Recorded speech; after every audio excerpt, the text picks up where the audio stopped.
হরে কৃষ্ণ। জয় নিতাই, জয় গৌর। সকলে ভালো আছেন? অবশ্যই ভালো থাকবেন, সুস্থ থাকবেন, প্রত্যেকটা ভিডিও দেখতে থাকবেন। আচ্ছা, আমি একটা ডেট দিচ্ছি, সেই ডেটটা তোমরা মনে রাখো বা লিখে রাখো। আমি খুব সুন্দর গোপনীয় কথা বলছি, হয়তো আমার সন্তানেরা মায়েরা ভুল করে ফেলবে, তার জন্য আমি তোমাদেরকে এই কথাটা বলছি, তোমরা লিখে রাখো। আমি বলছি ফেব্রুয়ারির 24 তারিখ থেকে, মানে ফাল্গুন মাসের তিথি তো শুরু হয়ে গেছে, বসন্ত ঋতু পড়ে গেছে, তাই এখানে আমি যেটা পেয়েছি সেটাই বলছি। ফেব্রুয়ারির 24 তারিখ এখানে দেখাচ্ছে মঙ্গলবার, বাংলার ফাল্গুন মাসের 11 তারিখ। এই বাংলার 11 তারিখ এবং ইংরেজির 24শে ফেব্রুয়ারি থেকে এখানে কি বলা হয়েছে, হোলির আগের দিন, অর্থাৎ বাংলার 17ই ফাল্গুন সোমবার, ইংরেজির 2 তারিখ, মার্চের 2 তারিখ পর্যন্ত, 24 তারিখ থেকে 2 তারিখ পর্যন্ত। এখানে কদিন হচ্ছে? 1 2 3 4 5 6 7, 7 দিন, এক সপ্তাহ, হোলির আগের দিন পর্যন্ত। এখানে তিথি অনুযায়ী বলা হয়েছে কোনো শুভ কাজ কিন্তু করা যাবে না এই এক সপ্তাহ। যেমন উপনয়ন মানে পৈতে, কোনো গ্রহ দোষ কাটানো, অন্নপ্রাশন, বিবাহ, এই কটা জিনিস এখানে করা নিষেধ বলেছে, শুভ অনুষ্ঠান করা নিষেধ বলেছে। তো মায়েদের যদি এই সময় নানান শুভ কাজ তোমরা ভাবো যে আমরা করব, চেষ্টা করবে পরে করার, চেষ্টা করবে। এখানে অন্নপ্রাশনের দিন কিন্তু আছে 13 এবং 16, এর মধ্যে 13 এবং 16 দুটো দিন পড়েছে, তো দেখবে একটু চেষ্টা করবে তোমরা। এখানে নিষেধ বলেছে, কারণ তিথি অনুযায়ী অশুভ মানা হয়েছে এই কটা দিন। তবে হোলির দিন থেকে সমস্ত শুভ কাজ করতে বলেছে, অবশ্যই করতে বলেছে। আমি গ্রন্থতে পাইনি, মহারাজের মুখে আমি শুনেছি, বড় মহারাজ উনি কিন্তু গ্রন্থ নাম করলেন না, কিন্তু উনি গ্রন্থ পড়ে পাঠ করে শোনালেন যে এই কটা দিন, 7টা দিন তো কোনো শুভ অনুষ্ঠান করতে নিষেধ করেছে, বড় বড় কাজ। এমনি ঘরের পুজো ইত্যাদি সমস্তই করা যাবে। কেন না, আমাদের কিছু কিছু নিষেধাজ্ঞা থাকে, তো সব তিথিতে সব অনুষ্ঠান তো করা যায় না, যার জন্য আমাদের হিন্দুর ক্যালেন্ডার অনুযায়ী, পঞ্জিকা অনুযায়ী আমাদের কিছু কিছু নিষেধ থাকে, যে সমস্ত কাজগুলো করা যায় না।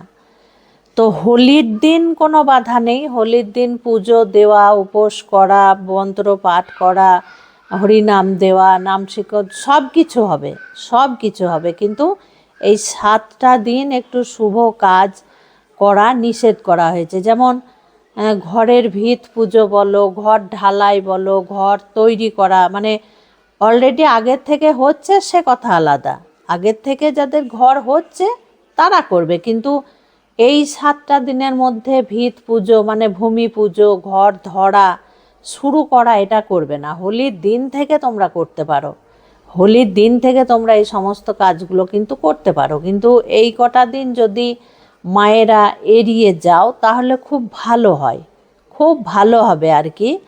তো যদি পালন করতে পারো, ভগবানের দিন সবই সমান, এটা ঠিক কথা, কিন্তু তবু আমরা দেখো পূর্ণিমা মানি, অমাবস্যা মানি, গ্রহণ মানি, বারবেলা মানি, তারপরে আমরা বার মানি, যেমন শনিবার, মঙ্গলবার, এক একটা বারে আমাদের এক একটা কাজ হয়।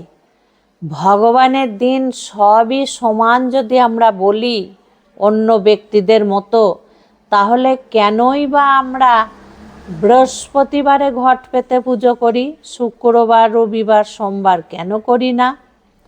সোমবারে আমরা শিবের বার কেন করি? ভোলেনাথকে কেন আমরা পুজো করি? কই মঙ্গলবার, বুধবার তো করি না। আমরা এইভাবে যে যে বারে যে যে দেবদেবীর পুজো, সেই দেবদেবীর পুজোই কিন্তু আমরা করি, কই অন্য বারে তো করি না। আমার সন্তানেরা কখনো ভুল করবে না যে ভগবানের বার সবই এক, এই বলে ভুল করবে না।